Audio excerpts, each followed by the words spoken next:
So who of you can drive? Who can drive? All right. Whew, that's a lot. Okay. How many of you are like within a year of driving? So you're getting close. Oh my gosh. The roads are going to get scary. Okay. Okay, so how many of you, your parents let you drive before you were legal? Okay, yeah, mine too. I think the first time I drove, I was like 8. I was sitting in my dad's lap, but okay.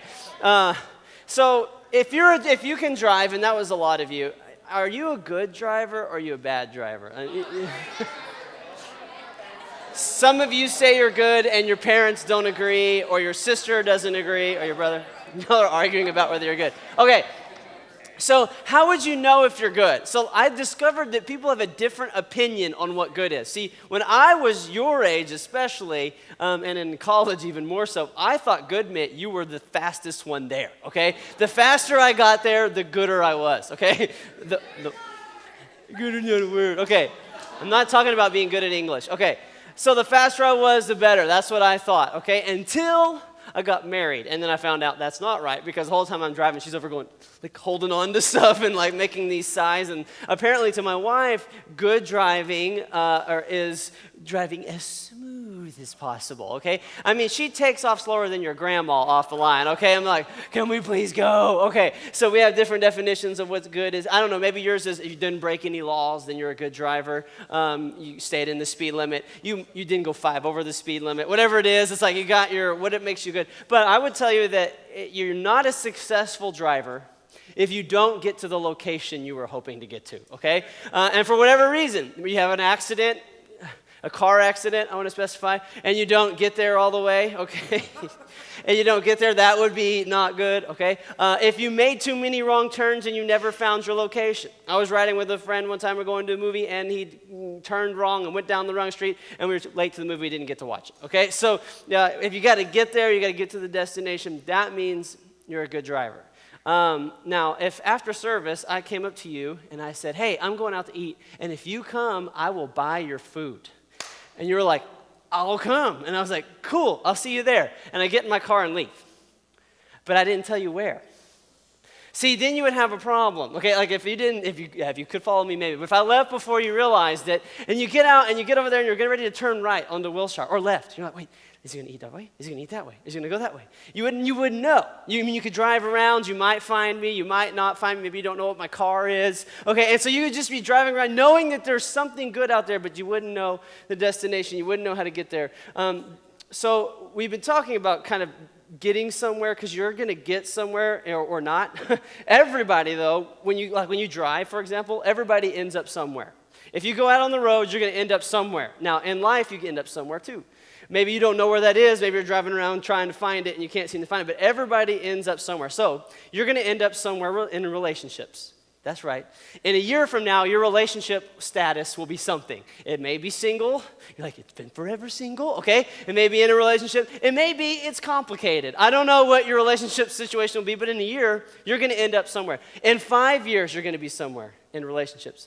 In 15 years, some of you will already have had a divorce, statistically. Okay, they're like, what in the world? Okay, some of you will have a baby and no daddy, statistically. Okay, I'm not saying that's going to be you, I'm just saying statistically. Okay, I'm hoping that's not you, but the truth is, everybody ends up somewhere. And now, a couple things I just mentioned, you wouldn't want to end up there. In fact, nobody does. That's not your goal. Yeah, I want to be divorced before I'm 30, okay? That's not like your goal. That's not where you want to end up, but a lot of people end up there. You end up somewhere. Everybody's going to be somewhere in relationships. Everybody's going to be somewhere financially. Some of you could end up broke. Some of you may have a lot of money. You're like, well, that's going to be me, right? Okay. Some of you will have a college degree. Some of you won't have a college degree. Some of you, you're going to end up in a certain place financially or in school. You're going to end up in a place spiritually. You're going to either be closer to God in 5 years, 10 years, or you're going to be further away from God. You're going to be somewhere spiritually. You're going to end up somewhere. So what we've been talking about, and if you haven't been here the last couple of weeks, we've said this, and I'm going to say it slightly different this week. You can end up somewhere on purpose. And that's what we want to do. We want to end up somewhere on purpose. You're not going to be the one that's divorced in the next 15 years, okay? You're not going to be the one who is broke and down in, you're not going to be sleeping on Lancaster in downtown, okay? You're not going to be, you're going to be and where you want to be. We want to end up somewhere on purpose. Your life is going somewhere, and you can go somewhere on purpose. And what you need is vision. We've been talking about vision, not like I can see with my eyes. It's more like I can see with something inside. If you see something in your future, you need vision. You want to end up somewhere on purpose. So I have a vision, for example, for my marriage. I'm married, and I have a vision for that. Part of that vision comes from my grandparents. My grandparents were married for over 70 years, okay? And I remember when they did this video, they were on the news and everything, and they're talking about being married for 70 years. They still went on a date every single week to Brahms, but they went on a date every single week together, and they shared a hamburger because that's all they could eat because they were old, and like half a hamburger. But they did that, and here's the other thing they said. In 70 years, they never had a fight. Now, people don't believe them because they didn't know them.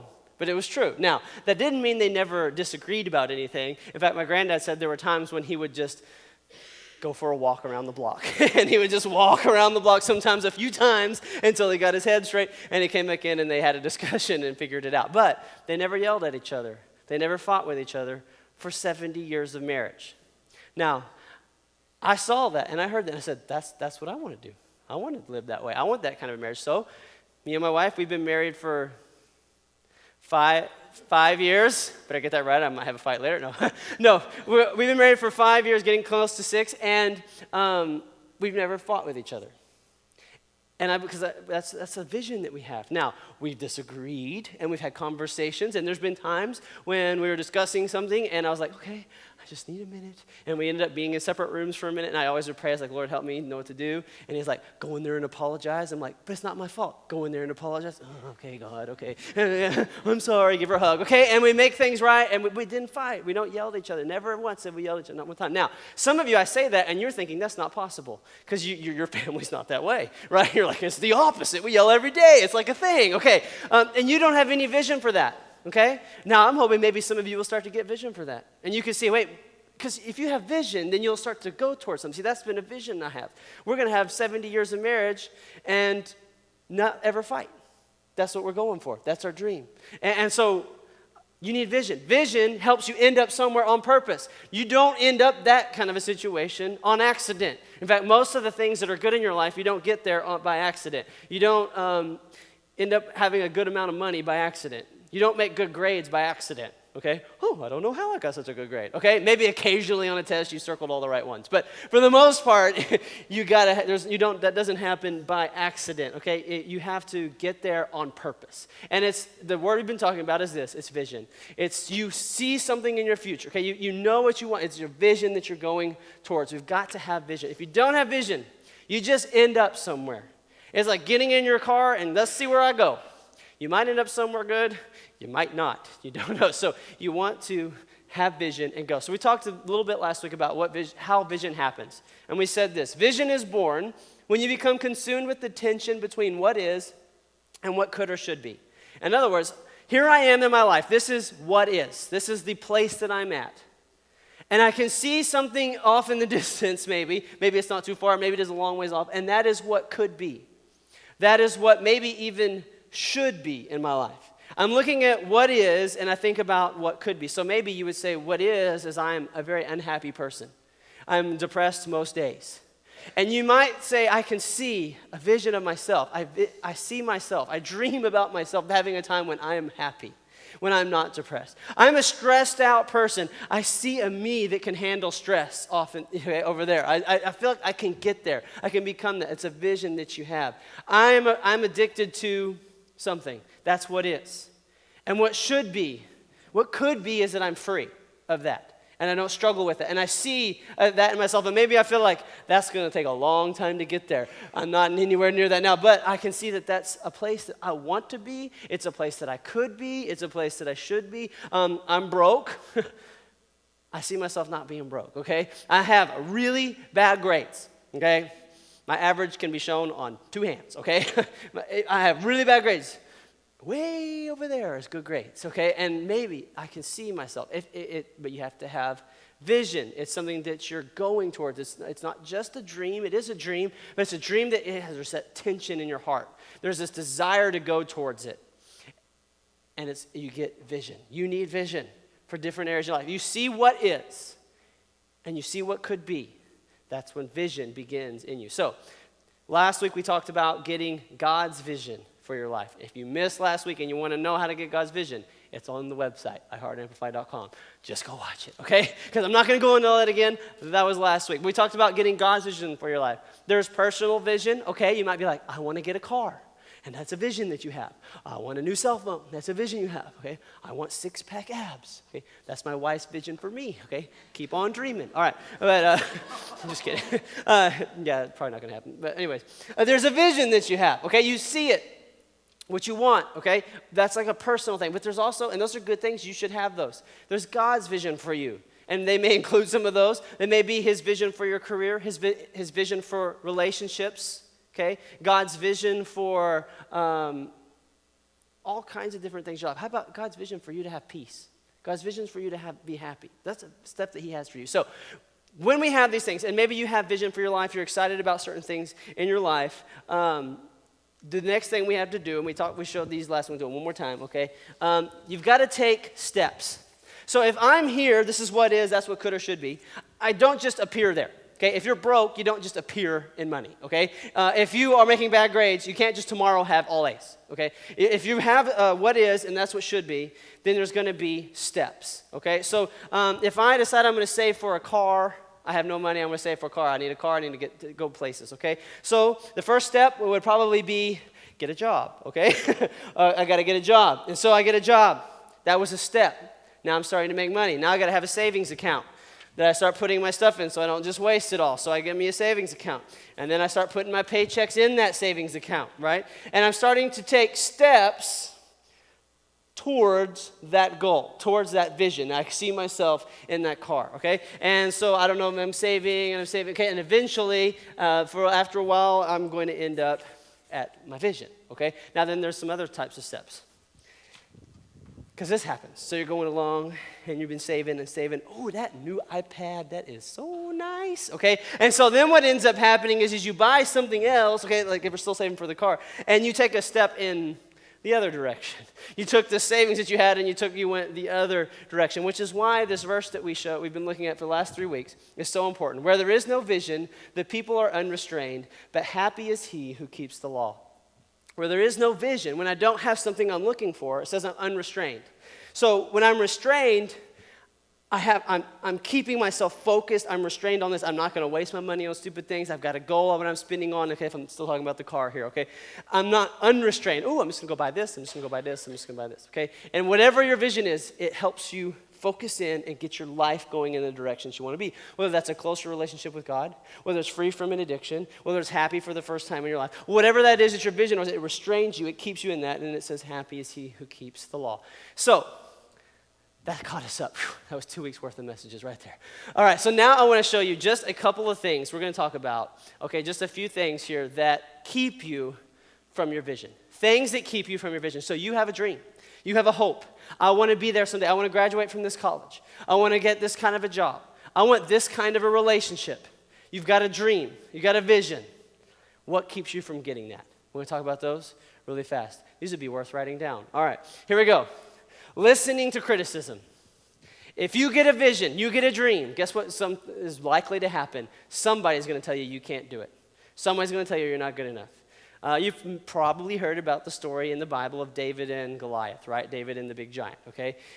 So there's this guy, a little kid, right? Actually a teenager guy. And he goes where his brothers are. They're in the army, and he sees the giant. And the giant's taunting the army. And they're all scared of the giant. And this is so David goes to the king, right? David is this little boy, and he goes to the king, and it says, David said to Saul, let no one lose heart on account of this Philistine. That's talking about the giant. Your servant will go and fight him. So David sees this guy, and he gets what? He gets a vision. He sees himself. I think he got it in his head. I'm just going to take that guy down. I got this, okay? He's a little kid, big old guy. Okay, he's like, I'm going to take him down.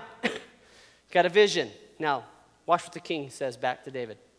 Saul replied, you are not able to go out against this Philistine and fight him. You are only a boy, and he's been a fighting man from his youth. David, he's going to kill you. That's what he said. You can't do it. You're not good enough. You can't do it. You're too small. You can't handle that. Now, you get a vision for something in your life, and somebody is likely to tell you, you can't do that.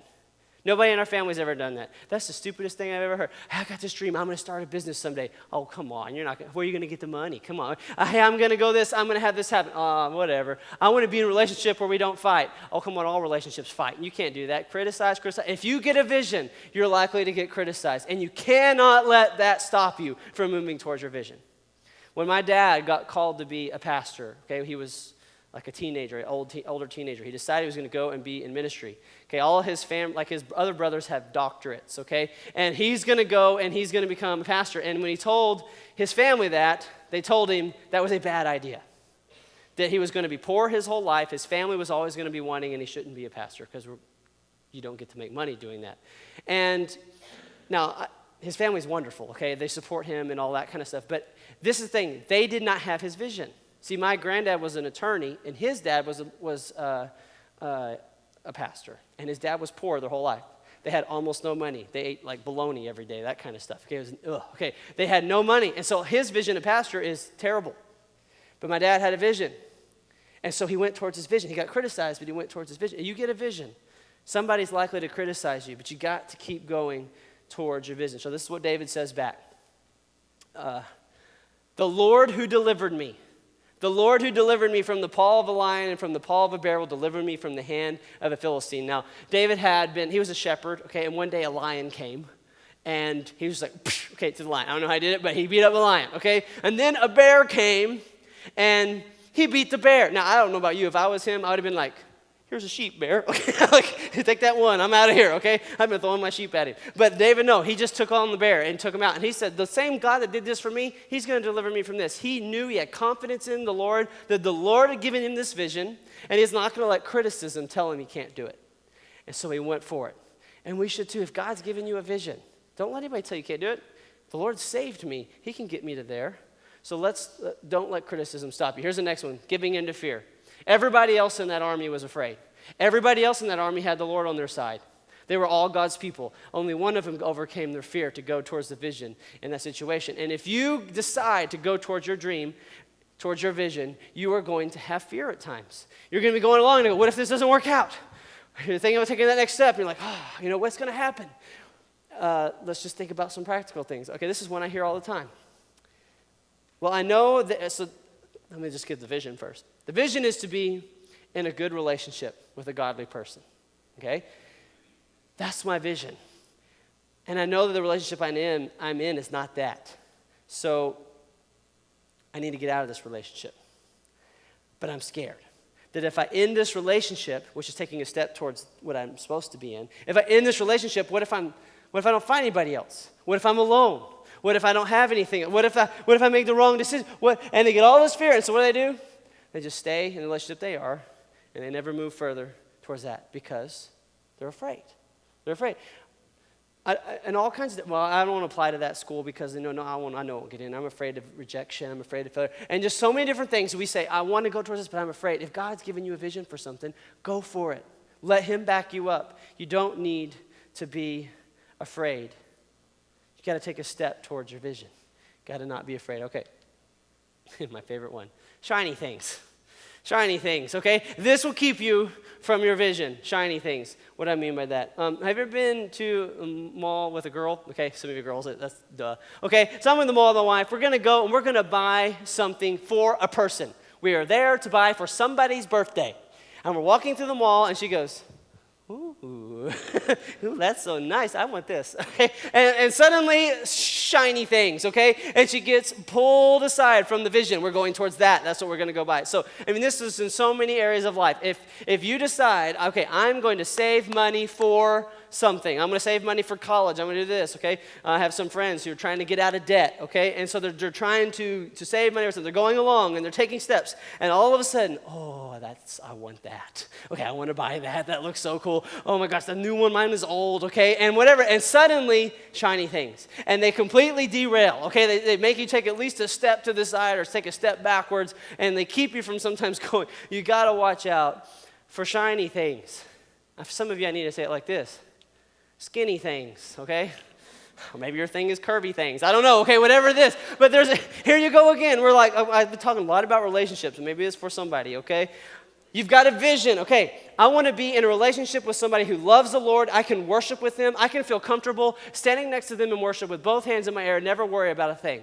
I can go to them and let's pray, and we don't feel awkward praying for each other. I want to be able to do a Bible study with the person I'm with. And so that's my vision. I'm going all of a sudden, oh, look at that shiny thing. All right, that sweet thing, whatever you want to call it. Okay, and then all of a sudden you see something else. Well, they don't really love God, but, maybe I can change that, okay? And so you go off in another direction because of a shiny thing. And you're like, don't worry, I'll change them. Okay, I got one thing to say about that. If you were strong enough to change them, you'd be strong enough to wait for them to change. Because the Bible says don't yoke yourself together with unbelievers. And if you're going to disobey the Bible, then you're already weak enough. It's too weak to do that yourself. So let's just go towards God and believe that he's going to bring that right person in. Don't let the shiny things take you away from the vision. You got to keep your eyes on the vision. There's going to be all kinds of things like that come to distract you, but don't let the shiny things, the skinny things, however you want to say that, take you away from your vision. Focusing on failed plans. If you are going towards your vision for very long, you are going to have things that fail. Okay, vision is what could or should be. Your plan is your best guess of how to get to that thing. So I have a vision. I'm going to save this much money so I can get something, okay? I get a job. I'm making some money. I lose the job. I guess I can't have that thing. No, a plan failed. The vision's not gone. I get another job, okay? And I keep going. Okay, plans are going to fail.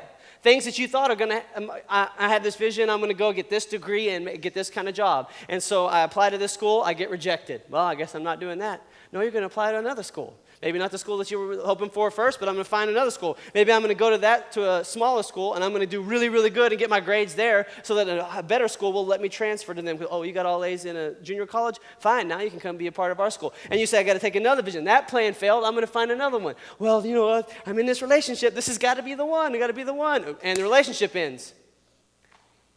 Well, God must not have anything for me. Your plan failed. The vision's still there. You got to keep your eye on the vision, not on your specific plan. Plans are going to fail. Things are going to go wrong. If you let that keep you from your vision, you'll never get to your vision. You got to be ready for that. Last one. Tracy, you can come up. Quitting the mundane. What's mundane? Okay, let me explain it like this. If I was to tell you, okay, we're going to get some bags, and we're going to fill them with sand and stack them, how excited would you be? Not very. Okay, you're like, this sounds stupid. You'd be like, cool, we're going to build a wall. All right, that would be stupid. Okay, I'm not making a Trump reference. Y'all stop making that face at me. I was like, why can you not say that? Okay, that's not what I'm talking about. Not at all. Deleting that from the video. Okay.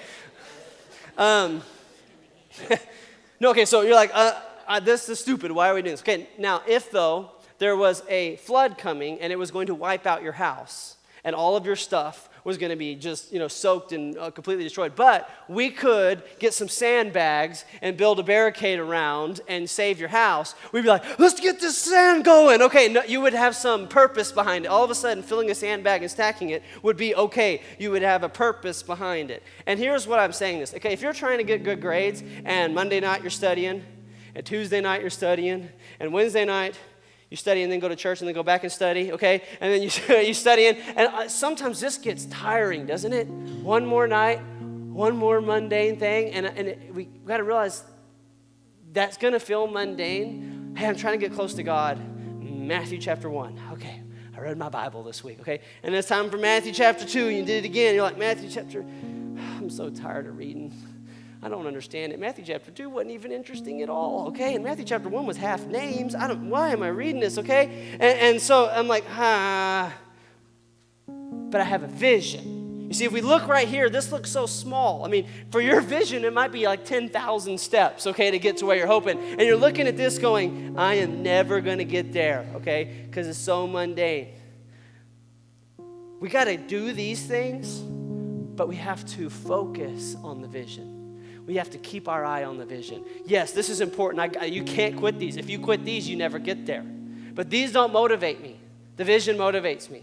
You need to look at what that dream is. If you want to be closer to God, you got to keep your eye on that. I want to hear God every single day of my life. I want him to guide me.